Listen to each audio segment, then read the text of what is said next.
با نام و یاد خداوند مهربان. سلام خدمت تمامی شما دانش آموزان گرامی. در خدمتتون هستم با جلسه دوم فصل اول ریاضی هشتم، اعداد صحیح و اعداد گویا. در جلسه قبل ما به یادآوری پرداختیم اعداد صحیح رو، قواعد جمع و تفریق و ضرب و تقسیم اعداد صحیح رو و همچنین اولویت‌های ریاضی و فرمول جمع اعداد متوالی و جمع اعدادی که یکی در میان مثبت منفی هستند. در این جلسه اعداد گویا رو یاد خواهیم گرفت. درس دوم، اعداد گویا. بچه‌ها ما یه تعریف خیلی مهم از اعداد گویا داریم، تعریفی که همیشه براتون باید راهنما باشه و بهتون کمک میکنه که بتونین تشخیص بدین آیا این عدد گویا هست یا نیست. بچه‌ها هر عددی رو که ما بتونیم به صورت یک کسر بنویسیم به طوری که هم صورتش و هم مخرجش جزء اعداد صحیح باشن و مخرج صفر نباشه رو عدد گویا میگیم. یعنی چی بچه‌ها؟ یعنی عدد 3/2 مثلا کسر 3/2 این یک عدد گویا هست چون هم صورتش و هم مخرجش جزو اعداد صحیح هست. یادتون میاد جلسه قبل در مورد اعداد صحیح صحبت کردیم؟ طبق این روال منفی 1/4 این هم یک عدد گویاست چون هم صورتش و هم مخرجش جزء اعداد صحیح هستند. پس هر کسی رو اگر بخوام به زبان ریاضی بگم بچه‌ها، مجموعه اعداد گویا رو با حرف Q نمایش میدیم. Q میشه آبیوم هایی که A و B هر دو عضو مجموعه اعداد صحیح هستن و به مخالفه باید با صفر باشه. چرا بچه‌ها؟ الان صفر جزء اعداد صحیح هست، ولی اگر کسر ما بشه 1/3 هر کسری که مخرجش صفر باشه تعریف نشده است. درسته؟ پس این تعریف فوق‌العاده مهم هست. اعداد گویا اعداد آبیوم هایی هر عددی رو که بتونیم به صورت کسری بنویسیم به طوری که صورت و مخرج A و B عضو اعداد صحیح باشن و مخرج مخالف با صفر باشه.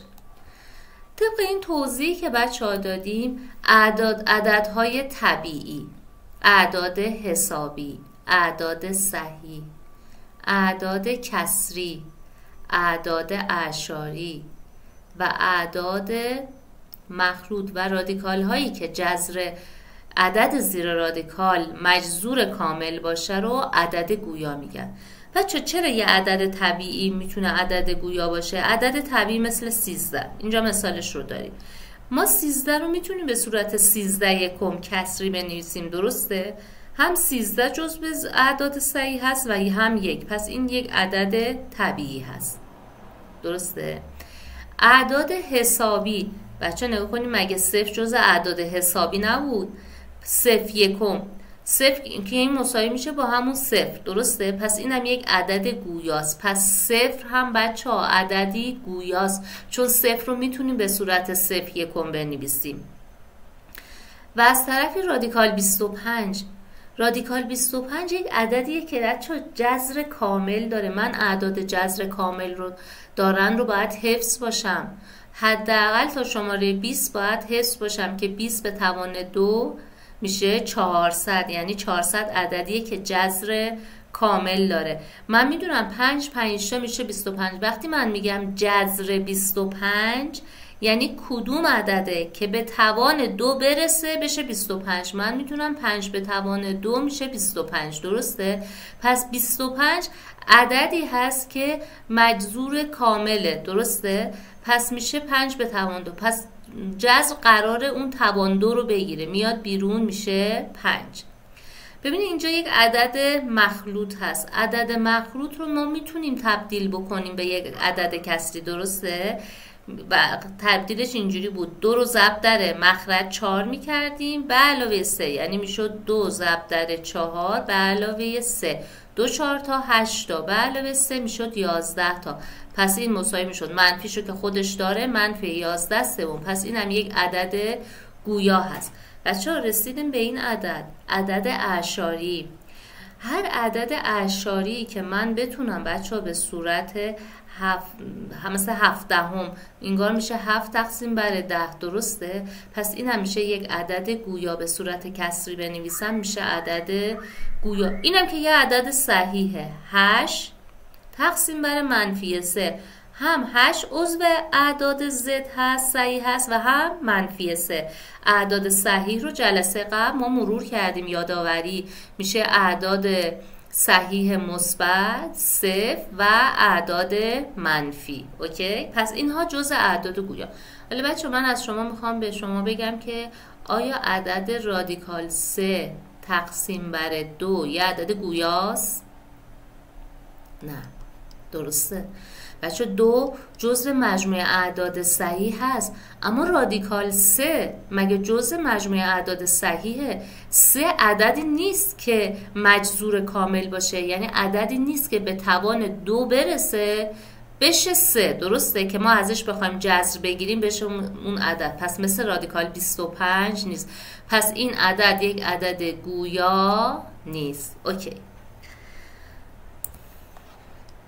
بچه، برای که بخوایم اعداد گویا رو روی محور نمایش بدیم، یادتون میاد جلسه قبل ما اومدیم که وقتی میخواستیم یه عدد رو روی محور نمایش بدیم، مثلا عدد منفی 2، خب من میگفتم اینجا 0 مبدأ من هست، منفی 2 یعنی دو واحد، من این منفی یعنی برم به سمت منفی یا به سمت چپ محور، میگفتم 1 2، اینجا میشد منفی 2 نمایشش میدادم.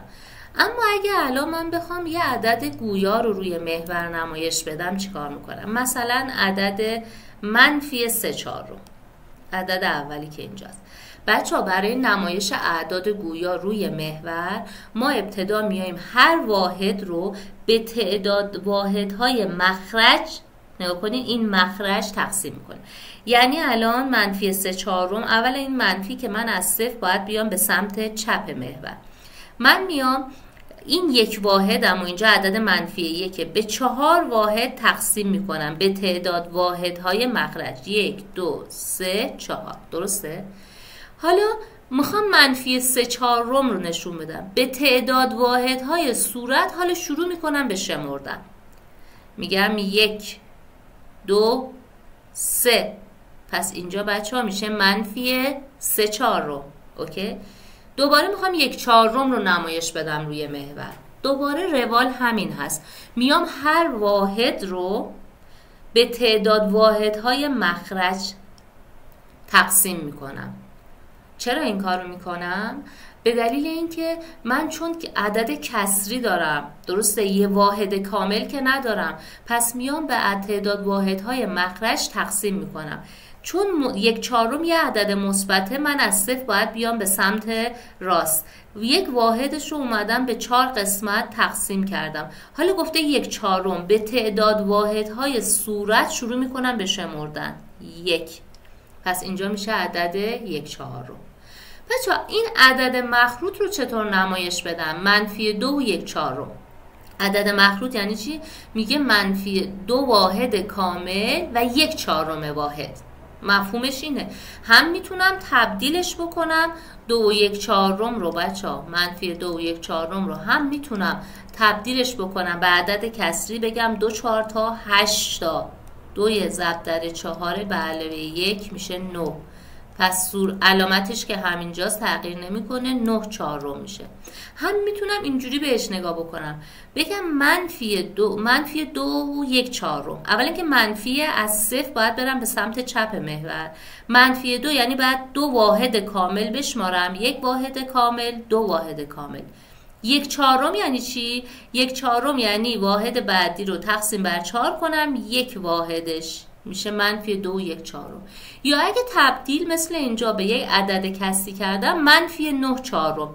هر واحد رو گفتم به تعداد واحدهای مخرج تقسیم میکنیم و به تعداد واحدهای صورت به سمت راست یا چپ با توجه به علامتی که داریم میریم. پس من تقسیم به 4 کردم، 9 چهارم. شروع میکنم 1 2 3 4 5 6 7 8 9. پس این همون مساوی میشه با منفی 9 چهارم. پس از این برای نمایش اعداد گویا روی محور استفاده میکنیم.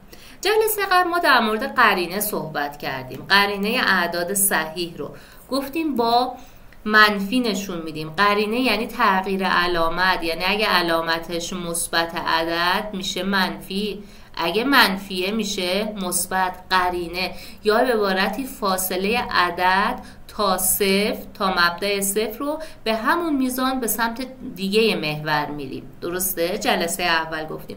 قرینه اعداد گویا هم همونه. یعنی اگه من الان بخوام به زمان ریاضی بگم قرینه عدد 2/3 چی میشه؟ وقتی علامت نداره اون عدده یعنی مثبته. درسته؟ پس میخوام قرینش بکنم، یعنی قرینه عدد 2/3 پس میشه منفی 2/3 که اینجا هم براتون نوشتم. درسته؟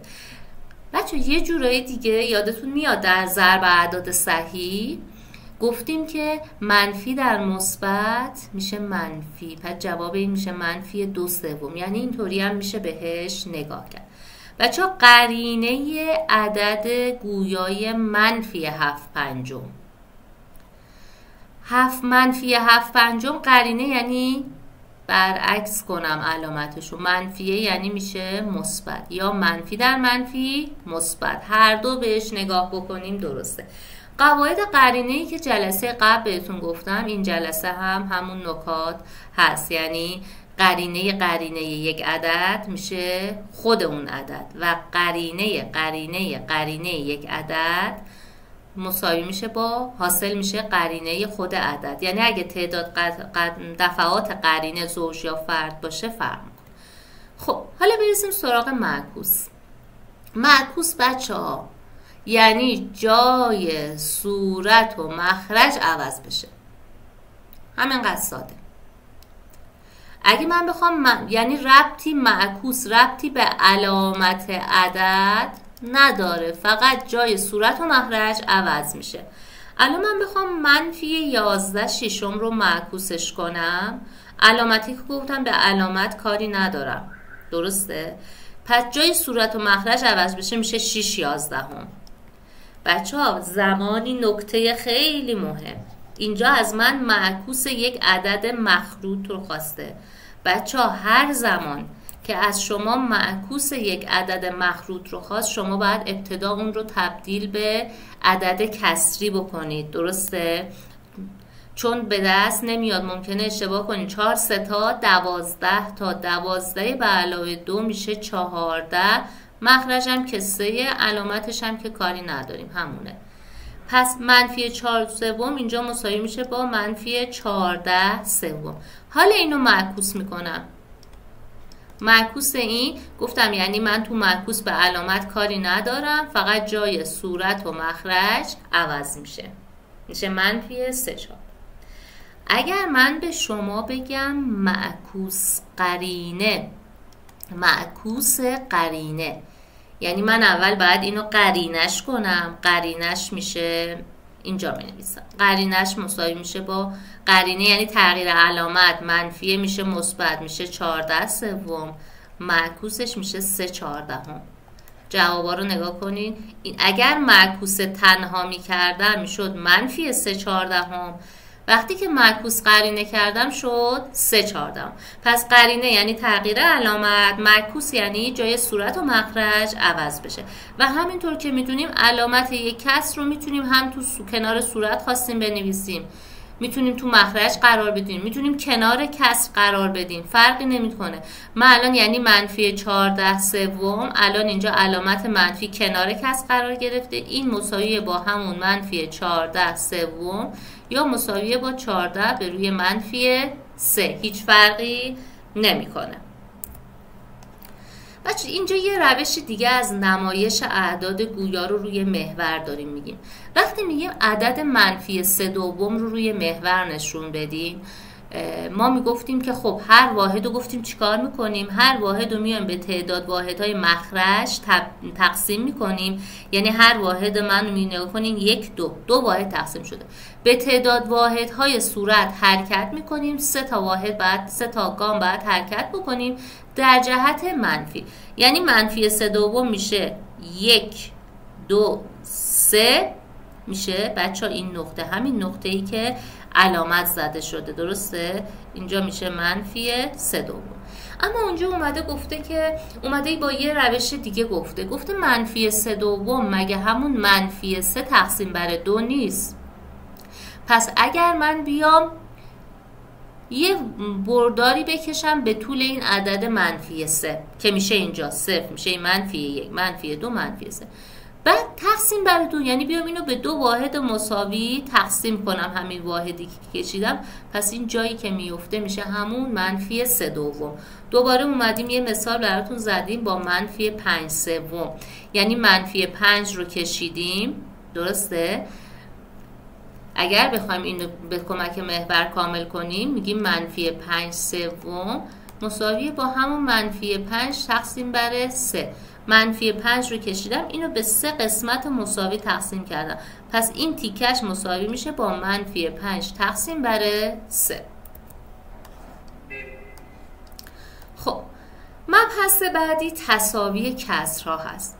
بچه ها اگر بیایم یک عدد گویا رو صورت و مخرجش رو همزمان در یه عدد غیر از 0 ضرب کنیم، کسری که به دست میاد با کسر اول مساویه. اینجا 1 دوم رو نگاه بکنید، من اومدم صورتش رو ضرب در 2 کردم، مخرجش هم ضرب در 2 کردم. صورت ضرب در 2 بشه میشه 2، مخرج ضرب در 2 بشه میشه 4، یعنی جواب من میشه چند؟ کسر من میشه 2 4. اگه بیام ضرب در 3 کنم، 1 رو ضرب در 3 بکنم میشه 3، 2 رو ضرب در 3 بکنم میشه 6. و اگه ضرب در 4 بکنم، 1 ضرب در 4 میشه 4، 2 ضرب در 4 میشه 8. یعنی 1 دوم رو اگر من بیام همزمان صورت و مخرج رو در یه عددی ضرب کنم، حاصل یه کسری میشه که این کسر با کسر اول یعنی 1 دوم مساویه. بچه من از این یه نقطه میگیرم، این که هر کسر گویا رو میتوان به بیشمار شکل مختلف نوشت. یعنی فرض کن اگه من اینو ضرب در 5 کنم، اینم ضرب در 5 کنم میشه 5 دهم. دوباره این 5 دهمه با 1 دوم برابره. پس هر عدد گویا رو بچه‌ها میتونیم به بیشمار شکل مختلف بنویسیم. نکته اول، از این نکته چه استفاده میکنیم؟ بچه‌ها از این نکته میایم در حل معادلاتمون استفاده میکنیم. مثلا چی؟ اگر من الان به شما بخوام بگم که برای 3/5 2 تا کسر مساوی بنویسید، من میتونم بگم اگه من 3 رو ضرب در 2 بکنم، مخرجش هم ضرب در 2 بکنم، 3 2 تا 6 تا، 5 2 تا 10 تا، پس 3/5 با 6 دهم برابر شد. یکی ممکنه بگه چجوری این دوتا با هم برابره؟ بچه‌ها مگر کسر 6 دهم ما یک کسر رو داشتیم تا جایی که میتونستیم اجازه داشتیم که اینو ساده کنیم. اگه اینو تقسیم بر 2 بکنم، هر کاری که در صورت میکنم باید همون کار رو هم در مخرج بکنم. 6 تقسیم بر 2 میشه 3، 10 تقسیم بر 2 میشه 5. ببینید شد 3/5. برای همون میگم هر عدد گویا رو میتوان به بیشمار شکل مختلف نوشت، چون میشه همزمان صورت و مخرج رو در یه عدد ثابت ضرب کرد و عددهای گویای متفاوتی رو به دست آورد که در حقیقت با عدد اول برابر هستن. یه کار دیگه، اگر من بیام اینو ضرب در 3 بکنم، اینم ضرب در 3 بکنم، 3 ضرب در 3 میشه 9، 5 ضرب در 3 میشه 15. شما میتونید هر دو صورت و مخرج رو در یه عدد ثابت، هر عدد ثابتی غیر از 2 و 3 ضرب بکنید و برای هر کس 2 کسر مساوی بنویسید. بچه از تساوی کسرها یه نکته این استفاده میکنیم که بتونیم کسر مساوی بنویسیم. یه نکته دیگه این که گاهی اوقات دو تا کسر با هم دیگه برابر هستن در تساوی دو کسر و ممکنه یکی از طرفین مجموع 10 میشه تقسیم بر 4 میشه که میشه 100 تقسیم بر 4 مساوی میشه با 25. حالا بیاین حساب کنین. اگر به جای x بذارم 25 مخرجش هم که 10، اینو ساده کنم تقسیم بر 5 هر دو ساده میشه 5 دوم. آیا 5 دوم مساوی هست با 10 چهارم؟ آره، چون 10 چهارم هم این به 2 ساده میشه 5 دوم. ببینید پس از شرایط تساوی کسرها ما میتونیم مجهول رو توی این مسائل به دست بیاریم. اگه راحت بود و سریع مثلا چشمی تونستم تشخیص بدم، مثل این دو مثال اولی و سومی که 12 ضرب در مثلا ضرب در 3 شده 36، پس 10 هم ضرب در 3 میشه x. اگه نه که میام طرفین وسطین میکنم. درسته، اون دوتایی که معلومن ضرب در هم دیگه میشن، 10 ضرب در 10 میشه تقسیم بر اون عدد دیگه میشه 4 که x به دست میاد. خب یه نکته مهم دیگه میخوام بهتون بگم، بحث ب میم میم و ک میم میم هست. قبل از این بچه ها ببینید ما یک کسر رو در ریاضیات وقتی که ما کسری داریم باید جوابمون رو تا حد ممکن ساده بکنیم. برای اینکه یک کسر رو تا حد ممکن ساده بکنیم باید صورت و مخرجمون رو به ب میم میم صورت و مخرج تقسیم کنیم. ب میم میم یادتون میاد چی بود؟ میخوام ب میم میم رو توضیح بدم. ب میم میم بود بزرگترین مقسوم علیه مشترک، یعنی بزرگترین مقسوم علیه مشترک. ب میم میم چجوری به دست می اومد بچه ها؟ این توضیح رو بچه ها از الان تا آخر تحصیلاتتون حفظ بکنید که هیچ وقت دیگه ب میم میم و ک میم میم رو با هم اشتباه نگیرین. ب میم میم میشه ضرب عوامل مشترک با توان کوچکتر. شاید تو نگاه اول بگین چقدر سخته این، ولی شما اینو حفظ بکنین. من مثال میزنم کاملا براتون جا میفته. پس ب میم میم میشه ضرب عوامل مشترک با توان کوچکتر. خب بیایم یه دو تا عدد ساده بهتون بگم. مثلا من میخوام ب میم میمه، بچه ب میم میم رو با علامت پرانتز نشون میدم. ب میم میم عدد 24 و عدد 8 رو به دست بیارم. برای به دست آوردن ب میم میم من میام اول هر عدد رو به عامل‌های مشترک درسته تبدیلش میکنم. بچه عامل مشترک اینجوری بود دیگه، می اومدیم از نمودار درختی استفاده میکردیم، میگفتیم 8 تقسیم بر 2 بشه میشه 4، 4 تقسیم بر 2 بشه میشه 2، این هم میشه 2. درسته؟ پس یعنی عامل های اول عدد 8 شد 2 ضرب در 2 ضرب در 2. من دیگه توان پارسال یاد گرفتم. وقتی یه عدد به تعداد در هم ضرب میشه یک بار، 2 بار، 3 بار، میشه 2 به توان 3. 24 بچه ها چی میشه؟ 24 میشه این به 2 میشه 12 مرتبه، 12 به 2 میشه 6 مرتبه، 6 به 2 میشه 3 مرتبه. از این که ساده تر نمیشه. پس من اومدم 24 رو به عامل های اول تجزیه کردم، میشه 2 ضرب در 2 ضرب در 2 میشه 2 به توان 3 ضرب در 3. خب حالا بیایم برگردیم به این توضیح ب میم میم. ب میم میم یعنی ضرب عوامل مشترک. ببینید این یه عامل 2 داره، این هم یه عامل 2 داره، این یه عامل 3 داره، این نداره. پس ب میم میم میشه ضرب عوامل مشترک میشه 2 با توان کوچیکتر. توان این چنده؟ 3. توان این چنده؟ 3. اگه 1% بچه ها توان این 2 بود، 2 به توان 2 رو انتخاب میکردم. پس ب میم میم 24 و 8 میشه 2 به توان 3 که مساوی میشه با 8. درسته؟ خب گفتیم بچه اگه بخوایم یک کسر داشته باشیم تا حد ممکن باید اونو ساده بکنیم و بهترینم برای ساده کردن کسر اینه که اونو به میم صورت و مخرج تقسیم کنیم. الان من از شما میخوام کسر عدد گویای منفی 56 به روی 210 رو شما ساده بکنید. شما میگین بهترین ساده کردن اینه که من اینو تقسیم بر به میم بکنم. گفتم تجزیه به عامل‌های اول.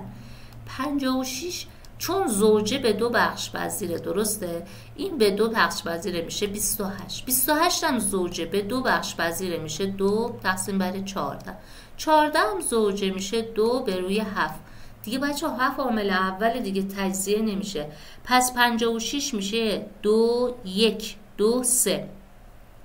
یعنی 2 به توان 3 ضرب در 7. این از 56 هم. 210 هم چی میشه؟ 210 هم همین کار میکنم چون زوجه به 2 بخش پذیره، درسته؟ میشه 105. 105 به 2 که بخش پذیر نیست ولی به 3 بخش پذیره، تقسیم بر 3 بکنم میشه 35. 35 به 3 که بخش پذیر نیست، به 2 هم بخش پذیر نیست ولی به 5 بخش پذیره، تقسیم بر 5 بکنم میشه 7. ساده تر از این که نمیشه. پس 210 میشه 2 ضرب در 3 ضرب در 5 ضرب در 7. بیاییم به تعریف جادوییمون. به میم میشه ضرب عوامل مشترک. عوامل مشترک یه 7 اینجا داره، اینم یه 7 داره، دورشو خط میکشم. پس به میمشون ببینید من اینجوری می نویسم. به میم 56 و 210 میشه یه 7 با توان کوچیک‌تر، هر دو توانش یکه، پس میشه یه عامل 2 داره، اینجا یه عامل 2 داره. 2 به توان 3 2 به توان 1 گفتم با توان کوچیک‌تر میشه، پس فقط 2 نوشته میشه. 7 2 تا 14. پس من برای که این که عدد گویا رو ساده بکنم میام طرفینش رو تقسیم بر به میم صورت و مخرج که 14 به دست آوردم میکنم، میشه منفی 4 5. درسته؟ حالا بچه بیاین اینو حساب بکنیم. به عنوان مثال 48 صدم، 48 ببخشید و 100 به میم این دوتا میشه چند؟ من میدونم 48. کم کم که بچه ها تجزیه میکنین راحت تر میتونین به دست بیارین، لازم نیست حتما نمودار درختی رو بکشین، درسته؟ میشه 12 12 میشه 2 میشه 6 میشه 2 3. پس 48 مساوی میشه با 1 2 3 4. 2 به توان 4 ضرب در 3. عامل های اول عدد 48 شدن 2 و 3. 2 توانش 4 و 3 1. بچه 100 چی میشه؟ به 2 میشه 50. 50 به 2 میشه 25. این میشه 5 5. یعنی 100 میشه عاملای اول 2 و 5. 2 به توان 2 5 به توان 2. خب بذارید من اینا رو پاک کنم که یکم مرتب تر بشه حالی که اینجاشو توضیح دادم. خب بچه ها عامل به میم چی بود؟ ضرب عوامل مشترک با توان کوچیک‌تر. این عاملای اولش 2 و 3، این 2 و 5. پس 3 و 5 میرن کنار. عامل مشترکه میشه 2 با توان کوچیک‌تر. توان این 2 توان این 4 میشه 2 به توان 2 که من میدونم 2 به توان 2 یعنی 4. درسته؟ پس به میم 48 و 100 میشه 4. پس من میام طرفین رو تقسیم بر 4 میکنم. 48 تقسیم بر 4 میشه 12. 100 تقسیم بر 4 میشه 25 و کسرم از این ساده تر نمیشه. خب این نکته رو که بهتون گفتم از تساوی کسرها میتونیم نتیجه بگیریم. هر کسر گویا بیشمار نمایش مختلف داره. یکی هم یه نکته دیگه بچه، گاهی اوقات از من سوال میخواد که بین 2 تا عدد گویا چند تا عدد گویا بنویسم. برای این کار من ابتدا میام مخرج مشترک میگیرم، یه مخرج مشترک میگیرم و کسرها رو تبدیل میکنم به اون کسرهای مساویشون با مخرج مشترک و بین اونها کسر مینویسم. بچه الان مخرج مشترک 4 و 7 میشه چی؟ یعنی من یه کاری باید بکنم که مخرج‌های اینا مشترک بشه، درسته؟ بچه من اگر اینو ضرب در 7 بکنم 4 7 میشه 28 و اینم ضرب در 4 بکنم میشه 28، درسته؟ چون اینو ضرب در 7 کردم بعد صورتاش هم ضرب در 7 کنم، یعنی 3 7 میشه 21. 4 هفتا میشه 28 و اون کسر هم 4 5 تا 20 تا 20. چون مخرج مشترک گرفتم بچه ها ببینید دوتا کسر مخرجاش یکسان بود.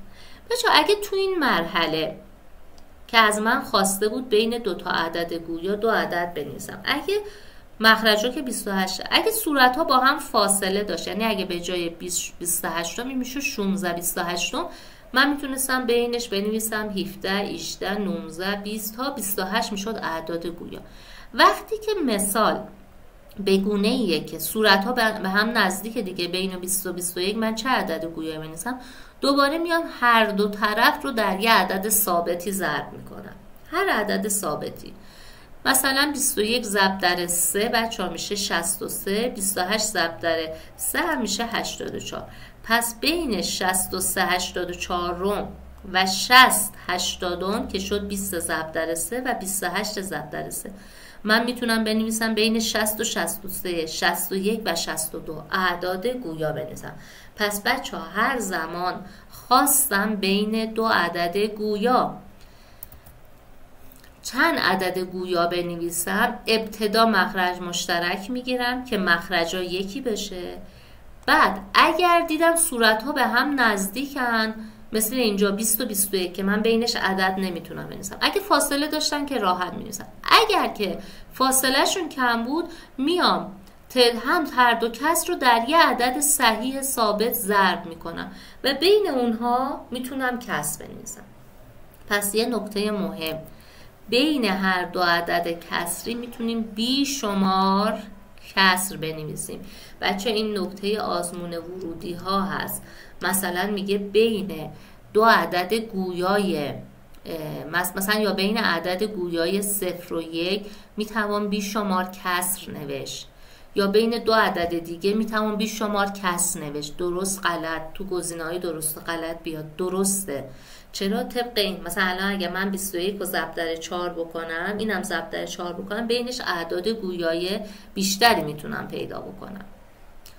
خب امیدوارم تا اینجا خسته نشده باشید و که ما بریم سراغ بحث جدیدمون، جمع و تفریق اعداد گویا. بچه‌ها برای جمع و تفریق اعداد گویا چی کار میکنیم؟ روش اول میایم از محور استفاده میکنیم. ببینید من میخوام 5/3 رو به علاوه منهای 8/3 کنم. یادتونه تو جلسه قبل تو جمع حرکت ها گفتم میایم حرکت ها رو مشخص میکنیم، بعد نقطه مقصد پیدا میشه. ببینید 5/3 من اینو یاد گرفتم چجوری روی محور نشون بدم. یعنی من بیام هر واحدم رو به 3 قسمت تقسیم کنم، 1 2 3 4 5 به اندازه تعداد واحدهای صورت برم جلو. اینجا برای من میشه مثبت 5/3. خب گفته به علاوه منهای 8/3، یعنی چیکار کنم؟ من از این نقطه 8/3 به اندازه 8 تا واحدهای کوچولو برگردم عقب.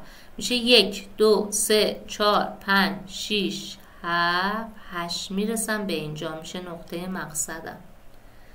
بچه اما ما جمع و تفریق اعداد گویا، چون اعداد گویا اعدادی هستن که ما در زندگی روزمره و در حتی در ریاضیات، فیزیک و علوم دیگه خیلی ازش استفاده میکنیم. نمیایم با جمع و تفریق که بخوایم این رو حساب بکنیم. پس چی کار میکنیم؟ میایم یه روش دیگه بهش میگیم که یاد بگیریم جمع و تفریق اعداد گویا رو. بچه اگه دوتا عدد گویا مخرجاش برابر باشه که خیلی راحت هست، 3/4 و 5/4 صورت ها رو هم با هم جمع و تفریق میکنیم. علامت ها هم علامتن با هم جمع میشن، میشه 8/4. تا جایی که جا داره ساده میکنیم، 8/4 میشه 2. 7/3 منهای 5/3 مخرج ها یکسانن، مخرج یکی میذاریم. 7 منهای 5 هم مختلف العلامتن، از هم دیگه کم میشن، علامت عدد بزرگتر که مثبت هست میشه 2/3. بچه ولی همیشه که مخرج ها یکسان نیست. اگه مخرج ها یکسان نباشه چی کار میکنیم؟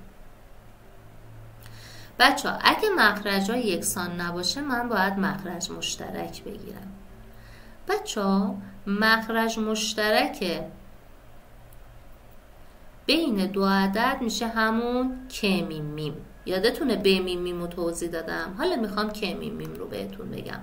بچه ها این توضیح رو تا آخر عمرتون حفظ کنین، چون برای تمامی مسائلتون کاربرد داره و از گیج شدن جلوگیریتون میکنه.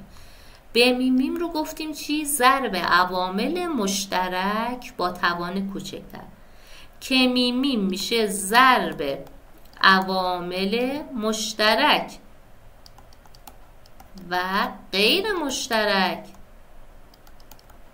با توان بزرگتر. خب یعنی چی خانم؟ برگردیم به مثال همین 8 و 12 مون. بچه ها یادشونه به میم حساب کردیم. اولا که به میم رو با پرانتز نشون میدادیم، که میم رو با کروشه. من میام 8 رو به عاملای اول تجزیه میکنم. من میدونم وقتی که ریاضی کار میکنم انقدر تسلط پیدا میکنم که دیگه 8 میدونم 8 یعنی 2 به توان 3. ولی براتون تو مثال قبلی اومدم نمودار درختی کشیدم. 12 یعنی 2 ضرب در 2 ضرب در 3. بذاریم برای 12 درختیشو بکشم. 12 به 2 تقسیم بشه میشه 6. 6 به 2 تقسیم بشه میشه 3. 3 هم که دیگه ساده تر نمیشه. پس ما 12 رو به عاملهای اول تقسیم کردیم. 2 ضرب در 2 ضرب در 3 که این میشه همون 2 به توان 3 و این هم میشه 2 به توان 1 2. 2 به توان 2 ضرب در 3. خب که میم میشه ضرب عوامل مشترک و غیر مشترک. بچه مشترک ها چی هن؟ 2 هن. با توان بزرگتر 3 2 توان 3. غیر مشترک چیه؟ فقط 3. 2 به توان 3 گفتیم 8 دیگه. 8 ضرب در 3 میشه 24. این چیزی هم که بچه ها میبینین این پایین نوشته همینه.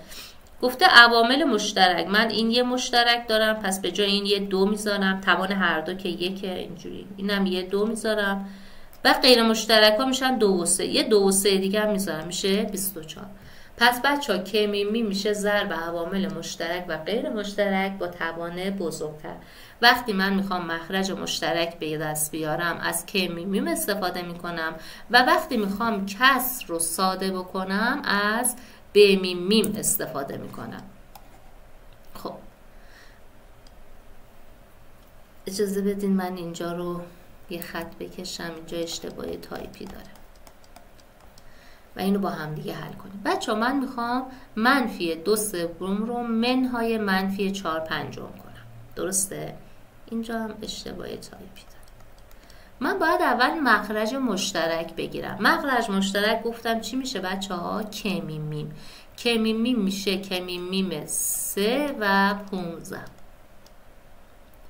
خب 3 که بچه دیگه خودش به عاملای اول دیگه. 3 ضرب در 1. 15 چیه؟ 15 هست. به 2 که بخش پذیر نیست. به 3 میشه 5. پس که میم بچه ها 3 و 15 میشه چی؟ تکرار کنین. ضرب عوامل مشترک و غیر مشترک با توان بزرگتر.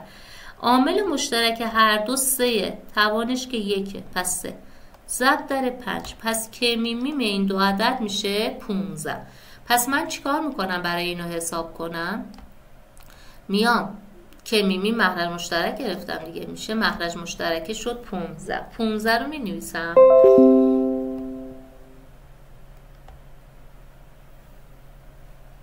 خب 15 شد مخرج مشترک. بچه ها وقتی که من که میم رو می نویسم اینجا که شد 15 رو میام تقسیم بر 3 میکنم میشه 5. 5 رو ضرب در 2 میکنم میشه 10. میشه منفی 10. بچه 15 رو تقسیم بر 15 کنم میشه 1. درسته؟ 1 رو ضرب در 4 میکنم میشه 4. یه منفی اینجا داره میشه منفی 4. یه منفی اینجا داره میشه مثبت 4. درسته؟ 10 منهای 4 میشه مثبت 6 15.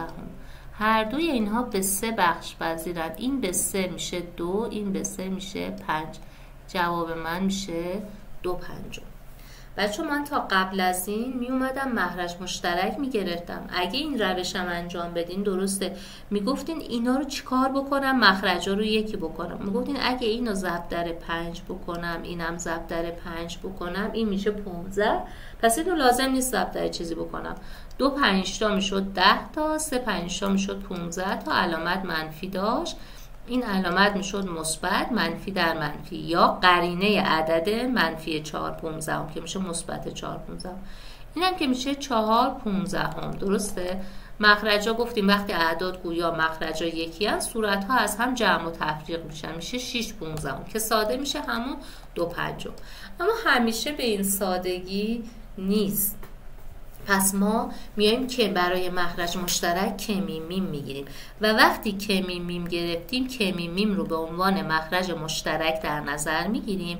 حالا میگیم این 3 ضرب در 5 شده دیگه، پس 15 تقسیم بر 3 میشه 5.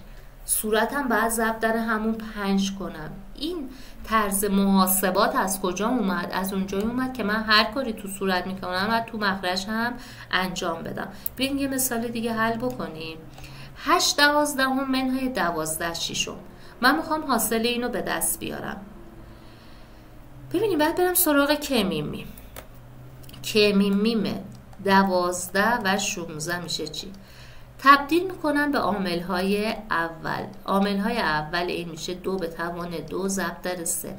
من به عنوان یه دانش آموز اونقدر تمرین کردم که دیگه میتونم اینو بنویسم. 16 میشه بچه‌ها چی؟ 16 میشه 2 به توان 4. بذارین 16 رو اینجا بنویسم. 16 به 2 8 مرتبه. 8 تقسیم بر 2 میشه 4. 4 تقسیم بر 2 میشه 2. عامل‌های اولش 2 میشه، درسته؟ یعنی میشه 2 ضرب در 2 ضرب در 2 ضرب در 2. وقتی من توان و پارسال یاد گرفتم یه عدد به دفعات ضرب میشه، عدد رو می نویسیم به تعدادی که ضرب شده میشه توان. 1 2 3 4 میشه 2 به توان 4. خب کمیمی میشه چی؟ ضرب عوامل مشترک. عامل مشترک 2 با توان بزرگتر 4 و عوامل غیر مشترک 3. 2 به توان 4 میشه چند بچه ها؟ 16. 16 ضرب در 3 میشه چند؟ 48. پس کمیمیم 12 و 16 شد 48. ادامه حل رو اینجا براتون میدم. مخرج مشترک شد 48. بچه ها 48 رو من میام تقسیم بر 12 میکنم، میشه 4. این 4 رو ضرب در صورت میکنم، 4 8 میشه 32 تا. علامتش هم که چون نداره مثبت. بچه دوباره میام 48 رو تقسیم بر 16 میکنم، درسته؟ میشه چند؟ 48 تقسیم بر 16 میشه 3. 3 رو ضرب در 12 میکنم، میشه 36. یه منها پشتش داره، میشه منفی 36. خب بچه 32 منهای 36 میشه چی؟ میشه منفی 4. تا جایی که ساده میشه باید سادهش کنم. این به 4 میشه منفی 1. این تقسیم بر 4 میشه چند؟ 12. پس جواب این میشه منفی 1 12. بچه من میخوام اینجا با مخرج مشترک هم براتون بنویسم که مثلا اگه یک دانش آموز بیاد اینو حل بکنه. این بود دیگه. من 8 دوازدهم منهای 12 16. بعد میگفتین ضرب در چی بکنم صورت مخرج رو که این دوتا مخرج مشترک باشه، درسته؟ اینو اگه ضرب در 4 میکردین میشد 48. اینو ضرب در 3 میکردین میشد 48. چون اینو ضرب در 3 کردین صورت هم باید همون کار بکنین، درسته؟ مخرج مشترک میشد 48. 4 ضرب در 8 32. 12 ضرب در 8 38. دقیقا همین. خیلی خوب بچه این ببینید این دوتا عدد گویا رو میخوام جمع و تفریق کنم. منفی در منفی مثبت 13 14. مخرجا یکی ان، صورت ها رو تعیین تکلیف میکنیم، هم مختلف العلامتن، از همدیگه کم میشن، علامت عدد بزرگتر. تا جایی که جا داره باید ساده بکنم. این به 2 3 مرتبه، این به 2 2 مرتبه. کسرم میشه 3 دوم. خیلی بچه ضرب و تقسیم اعداد گویا چجوریه؟ بچه برای ضرب دو عدد گویا ما علامت ها رو که با هم مثل قانون ضرب علامت ها با هم تعیین علامت میکنیم. این از علامت ها. برای صورت مخرج صورت ها رو در هم ضرب میکنیم و مخرج ها رو در هم دیگه ضرب میکنیم. اگرم که قبل از اون ساده بشه میتونیم ساده بکنیم. مثال ببینیم منفی 3/5 میخوام ضرب در مثبت 7/9 بکنم. بچه ها من میخوام منفی 3/5 رو ضرب در 7/9 کنم. میتونم بگم صورت ها قراره در هم ضرب بشه، مخرج ها هم قراره در هم ضرب بشه. این منفیه، این علامت نداره، پس علامت کسر من میشه منفی در مثبت منفی. بعد تا جایی که جا داره میتونم ساده کنم، بگم این به 3 1 مرتبه، این به 3 3 مرتبه. 57 هم که ساده نمیشه، میشه 7/15. منفیش هم اینجا. یا بیا بچه ها بگم که همینجا بگم که ساده میشه، نیاز نیست من اول حتما صورت ها رو در هم دیگه مخرج ها رو در هم دیگه. این به 3 1 مرتبه، این به 3 3 مرتبه. 1 ضرب در 7 میشه 7، 5 ضرب در 3 میشه 15. خب بیا این تمرین رو با هم حل کنیم. دیدین چقدر راحت ضرب اعداد گویا. اول بیاین تعیین علامت بکنیم. تو تعیین علامت این منفی، علامت این مثبته. منفی در مثبت منفی. بچه یعنی یه جورایی 20 ضرب در 28 شده، 21 ضرب در 80 شده. بچه این به 20 1 مرتبه، این به 20 4 مرتبه. 21 به 7 3 مرتبه، 28 به 7 4 مرتبه. درسته؟ این 4 هم که با این 4 زده میشه، صورت میمونه 1، مخرج میمونه 3. جواب میشه منفی 1/3. یا میتونم بگم همین اینجا خیلی راحت، این به 20 1 مرتبه، اینم 4 مرتبه، این به 7 3 مرتبه، این 4 مرتبه، این 4 هم با هم دیگه زده میشه، میشه منفی 1/3. بچه یه نکته مهم، اگه در ضرب گویا عددی عدد مخروط بود، باید ابتدا عدد مخروط رو به کسر تبدیل بکنیم. من میدونم عدد مخروط اینجوری به کسر تبدیل میشد دیگه. این فلش رو میکشم تا بدونید. 2 ضرب در 5 میشد، به علاوه صورت میشد. 2 5 داد 10 داد، 10 به علاوه 3 میشد 13. این میشد صورت ما. مخرجمون هم که همین کسر 5. بچه حالا تقسیم اعداد گویا به چه صورته؟ بچه تو تقسیم اعداد گویا ما گفتم تعیین علامت که به کمک همون تعیین علامت به دست میاد. ما برای راحت تر شدن میایم تقسیم و تبدیل به ضرب میکنیم. ما اینو یاد گرفتیم. هر زمان میتونیم تقسیم رو تبدیل به ضرب بکنیم، با این تفاوت که عدد دومی معکوس میشه. بچه معکوس یعنی چی؟ یعنی جای صورت و مخرج عوض میشه. بچه من اگه بخوام منفی 3/5 رو تقسیم بر 7/4 بکنم، این به این صورته که ببخشید اینجا اشتباهی تایپیه، میشه منفی 3، این باید 4 باشه بچه. منفی 4/5 تقسیم رو تبدیل کردم به ضرب. چون این کاری کردم بعد عدد دومو چیکار کنم؟ معکوس کنم. 7/4 رو معکوسش صورت مخرج عوض میشه، میشه 4/7. درسته؟ میشه 4/7. بچه این مثل که همون 3 فکر میکنم. آره این 3. بذارین من اینو، این 3 هست و اینجا 3 بچه ها، اشتباهی 4. پس میشه 3 ضرب در 4 در 5 ضرب در 7. درسته؟ 3 4 تا 12 تا 5 7 35 تا. تعیین علامتش هم که علامت این منفی بود، علامت این مثبت بود. منفی در مثبت میشد منفی. اینم تعیین علامتش. بچه من اینو یاد گرفتم که علامت تقسیم همون علامت کسره. یعنی من اینو اینجوری هم میتونم بنویسم، بگم منفی 3/5 تقسیم بر 7/4. بچه ما به این چی میگفتیم؟ دور در دور، نزدیک در نزدیک. درسته؟ یعنی دورا که این دوتا عدده در همدیگه ضرب می شدن، می اومدن تو صورت 3 ضرب در 4. نزدیکام که این دوتا عدده در هم ضرب می شدن، می اومدن تو مخرج. علامتش هم که کلا علامت کسرمون این که منفی بود، این مثبت بود، منفی در مثبت می شد منفی. 3 4 تا 12 تا 5 7 تا 35 تا. بچه‌ها گاهی اوقات راحت تر هست که من تقسیم رو تبدیل به ضرب بکنم، گاهی اوقات طرفین وسطین. اینها روش های مختلف حل هست، هیچ کدوم بر دیگری برتری نداره. خب بچه اگه وجود گفتن دیگه عدد مخروط داشتیم باید ابتدا تبدیل به کسر بکنیم. بچه بیاین اینو حل بکنیم.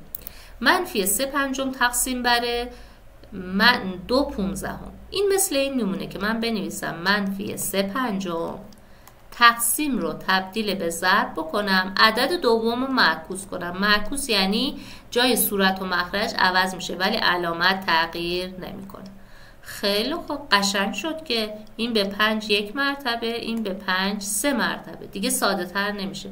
3 ضرب در 3 میشه 9، 1 ضرب در 2 میشه 2. بچه این علامتش منفیه، این مثبته، پس کسرمون میشه منفی 9/2 یا همون منفی 4.5. یا به عبارتی اون روش دیگه بچه ها 3/5 تقسیم یعنی این تقسیم بر 2/15. البته این منفی 3، این منفی، این مثبت، منفی در مثبت میشه منفی. دور در دور، نزدیک در نزدیک. دورا 3 و 15 هن، میرن تو صورت.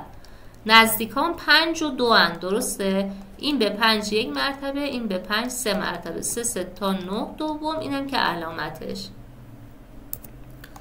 خب این که همون مثال دور در دور در نزدیک در نزدیک، اینم اجازه بدیم حل بکنیم. اینجا علامت نداره، مثبت در منفی. نزدیکا 5 و 12 میرن تو مخرج، دورا که 9 و 15 باشن میان تو صورت. این به 5 1 مرتبه، این به 5 3 مرتبه، این به 3 1 مرتبه، این به 3 4 مرتبه. جواب میشه منفی 9 4. بچه تنها عددی که معکوس نداره صفره، درسته؟ چرا؟ صفر یکم دیگه گفتیم عدد گویاست. صفر عدد گویاست. اگر من بیام معکوسش کنم یعنی جای صورت مخرجش رو عوض کنم میشه 1 0.